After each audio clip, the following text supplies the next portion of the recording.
Back door किसी किस्म के कोई मुज़ाकरात नहीं हो रहे हैं। मैं मैसेंजर जो है नहीं हूँ किसी का, मैं सिर्फ इमरान खान का मैसेंजर हूँ। इमरान खान साहब ने आज बिल्कुल कैटेगोरिकल लफ्ज़ों में ये कहा है कि नरेंद्र मोदी ने वो काम किया है कि जो कौम थी वो फॉर्म 47 के इलेक्शंस और ये जो जाली फ्रॉडी इलेक्शन के ज़रिए आई हुई थी हुकूमत, इस पर तकसीम थी। लेकिन नरेंद्र मोदी के इक़दामात ने, हिंदुस्तान के इक़दामात ने पूरी कौम को हिंदुस्तान के ख़िलाफ़ यकजा कर दिया। बात नहीं हुई है ना ही ये, क्योंकि जो डिस्कशन थी वो ज़्यादा जो है, क्योंकि उनको जो ख़बर थी और जो एस्केलेशन के ऊपर वो खान साहब अपना मौक़िफ़ बयान करते हैं, उन्होंने जो ये स्टैंड ऑफ है इसको उन्होंने बिल्कुल भरपूर तरीके से जो है इसकी मज़म्मत भी की है और पाकिस्तान के साथ खड़ा होने को जो है वो तरजीह दी है। हुकूमत जो है उसकी जो ये कार्रवाइयाँ हैं हम इसकी भी शदीद मज़म्मत करते हैं और उन्होंने कहा है कि ये बुनियादी हकूक़ जो हैं वो तब इसका जो किसी भी कौम को इन मौक़ों के ऊपर यूनाइटेड करना हुकूमत का काम होता है, लेकिन हुकूमत जो कर रही है उससे यूनाइटेड नहीं होगा, उससे तो डिवाइड है। आप हमें फंडामेंटल राइट नहीं दे रहे। आपने कल आलिया हमज़ा को गिरफ़्तार कर लिया और फीमेल वर्कर्स को जो है गिरफ़्तार कर लिया।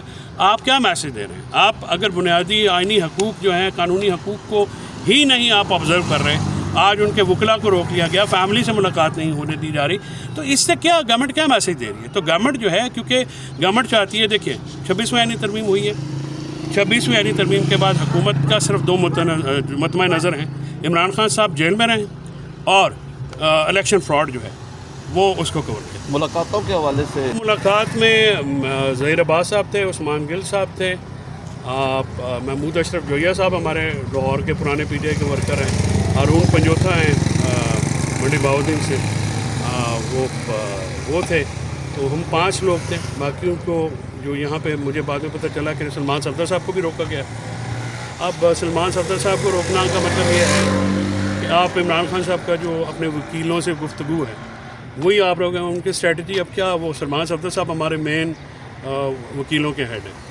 अब हैविंग सेड सो, जो असल बात जो मैं आप सबके ज़रिए से आवाम तक पहुंचाना चाहता हूं, और वो ये है कि इमरान खान साहब ने आज बिल्कुल कैटेगोरिकल लफ्ज़ों में ये कहा है कि नरेंद्र मोदी ने वो काम किया है कि जो कौम थी वो फॉर्म 47 के इलेक्शंस और ये जो जाली फ्रॉडी इलेक्शन के ज़रिए आई हुई थी हुकूमत, इस पर तकसीम थी। लेकिन नरेंद्र मोदी के इक़दामात ने, हिंदुस्तान के इक़दामात ने पूरी कौम को हिंदुस्तान के ख़िलाफ़ यकजा कर दिया। हम मुत्तहद हैं, हम पाकिस्तान, इंडिया के ख़िलाफ़, पाकिस्तान के साथ। हुकूमत मैटर नहीं करती है, हुकूमत फॉर्म 47 की है, हम कभी भी तस्लीम नहीं करते। लेकिन एज़ पर हिंदुस्तान का मामला है, हम बिल्कुल अपने मुत्तहद खड़े हैं, हिंदुस्तान के ख़िलाफ़ पाकिस्तान के साथ हैं,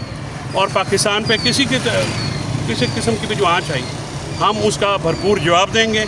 और ये जो डिवाइडेड नेशन है हिंदुस्तान के ख़िलाफ़ वो मुत्तहद है और यूनाइटेड। हुकूमत ने जो फ़ैसले किए, इमरान खान उसको एंडोर्स कर रहे हैं कि बिल्कुल दुरुस्त है फ़ैसले?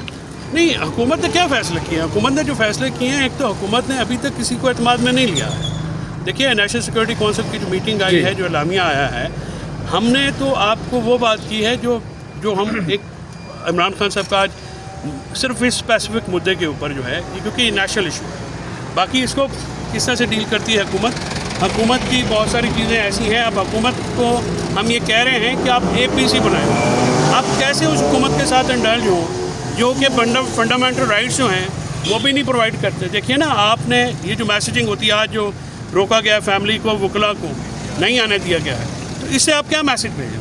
आप यूनाइटेड तो नहीं करना चाह रहे, आप तो डिवाइड करना चाह रहे हैं। लेकिन इसके बावजूद इमरान खान साहब ने ये कहा कि हिंदुस्तान के ख़िलाफ़, नरेंद्र मोदी के ख़िलाफ़ जो उनकी जो वहाँ पे है, उन्होंने अपना 2019 का जो का स्टांस था वो भी दोहराया कि वहाँ पे जिस तरह से हिंदुस्तान फॉल्स फ्लैग ऑपरेशन करता है और उसका ज़िम्मेदार पाकिस्तान जो है वो ठहराया जाता है, तो इसको उन्होंने जो है सख्ती से जो हिंदुस्तान के इक़दामात हैं उसकी मज़म्मत भी की है और पूरी कौम को हिंदुस्तान के ख़िलाफ़ पाकिस्तान के साथ खड़ा होने के लिए यकजहती का मैसेज होती है। मैंने इमरान खान साहब से स्पेसिफिकली पूछा है, मैंने कहा सर वो बड़ा बार शोर पड़ता है, तो उन्होंने कहा यार बाकी तो किसी को आने नहीं देते, कम से कम मैसेजेस मेरे जाते हैं तो तुम आ जाया करो। तो फिर मैंने 2-4 गवाह भी इस बात के रखे, मैंने कहा भैया सुन लेना। तो खान साहब जब कहेंगे, मैंने आपको बताया कि मेरे इंस्ट्रक्शंस खान साहब से आते हैं, दिल से कि आपने नहीं आना मैं नहीं आऊँगा, वो कहेंगे आना मैं ना आऊँगा, दैट्स ऑल। उसके अलावा कोई मैं किसी से इंस्ट्रक्शन नहीं लेता। गिल और ज़हीर अब्बास भी उनके वकील हैं जो उनके बिहाफ पे पेश होते हैं। सलमान सफदर साहब को रोक लिया, अगर वो सारे मशकूक हैं तो फिर वो उनकी राय हो सकती है। मैं फैसल साहब आपके और दूसरी बात है गुस्सा भी होगा, तो इन बातों पे कोई ऐसी फैसल साहब आपके हवाले से इतलात हैं कि बैकडोर जो मुज़ाकरात चल रहे हैं उनको आप कैरी कर रहे हैं, आप एज अ मैसेंजर काम कर रहे हैं इमरान खान के दरमियान और इदारों के दरमियान। इसके ऊपर बैकडोर किसी किस्म के कोई मुज़ाकरात नहीं हो रहे हैं। मैं मैसेंजर जो है नहीं हूँ किसी का, मैं सिर्फ इमरान खान का मैसेंजर हूँ। और आपसे जो मैं गुफ्तगू कर रहा हूँ आज, मैं ये भी बता दूँ कि हो सकता है अगली दफ़ा मैं भी गोरखपुर पे चाय की कप लेके या पानी का ठंडी बोतल लेके वहाँ पे पढ़ूँ, क्योंकि बहुत एतराज़ आया कि आप बड़ी बाहर निकल के जो है इमरान खान साहब का नैरेटिव जो है, मैंने इमरान खान साहब से बात की है, मैंने कहा जी पहले आपका नैरेटिव आता था तो उस पर डिस्कशन होता था, 5-6 हफ्ते वो गायब रहा। अब क्या हो रहा है कि हमारे जो काफ़ी सारे दोस्त हैं वो समझ नहीं, आपके नैरेटिव को फ्रस्ट्रेट कर दिया जाता है। तो उन्होंने कहा कि नहीं इसके ऊपर बात होनी चाहिए। तो नैरेटिव जो है इमरान खान का वही हमें यूनिफाई करता है, PTI को, कौम को, क्योंकि बहुत बड़े लीडर हैं, उसके नैरेटिव पे बात होनी चाहिए।